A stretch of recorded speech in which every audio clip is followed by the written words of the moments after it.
কেমন আছেন সবাই? আশা করি সবাই ভালো আছেন, আমরাও ভালো আছি। তাই আমাদের এখানে প্রচুর গরম পড়ছে, তো মনে করলাম যে একটু শরবত বানাই খাই। তা শরবত যেহেতু বানাবো, তা আপনাদের সাথে একটু শেয়ার করবো না, তা কেমন হয়? এই জন্য আপনাদের সাথে একটু শেয়ার করি। তো এই যে দই দিয়ে দিলাম দই, তারপরে দিয়ে দেবো পরিমাণ মতো চিনি, তিন তিন গ্লাস করবো। তারপরে দিয়ে দেবো একটা লেবু,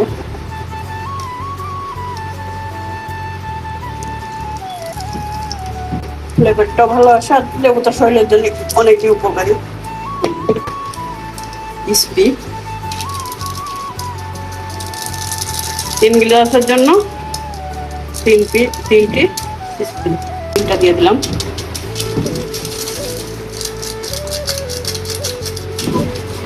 এবার দিয়ে দেবো পরিমাণ মতো পানি, 1 গ্লাস, 2 গ্লাস,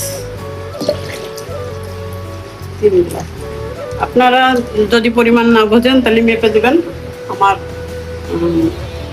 এরপর দিয়ে দেবো বিট লবণ, সাদা লবণ। যে লবণটা আমরা ভাতে খাই।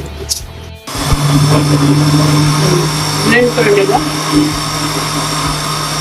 2 মিনিট করলেই হয়। 2 মিনিট লাগবে না, 1 মিনিট না, 1 মিনিট ব্লেন্ড করলে হয়ে গেছে আমার শরবতটা। দেখ, হ্যাঁ এই দেখেন, এই যে শরবতটা হয়ে গেছে। ব্লেন্ডে একটা ঘুলিতে নিয়ে আসছি। এখন আমি ঢেলে দেবো। দেখেন দেখেন সুন্দর হয়েছে, দেখতে যেমন হয়েছে খাইতেও নিশ্চয় এরকমেরই হবে। আমি তখনো খেয়ে দেখিনি, খেয়ে অবশ্যই আপনাদের বলবো। মোহনীয় কালার আসছে একটা, স্প্রেড দই মিলে কালারটা যেমন দেখতে সুন্দর হয়েছে, খাইতে অনেক সুন্দর হবে।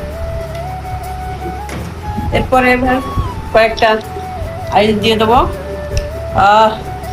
স্বাদে একবারে ভরপুর, কোনো কমতি থাকলো না। দেখি এবার খেয়ে দেখি কেমন হয়েছে। সেই সেই সেই স্বাদ। সবাই ভালো থাকবেন। আসসালামু আলাইকুম।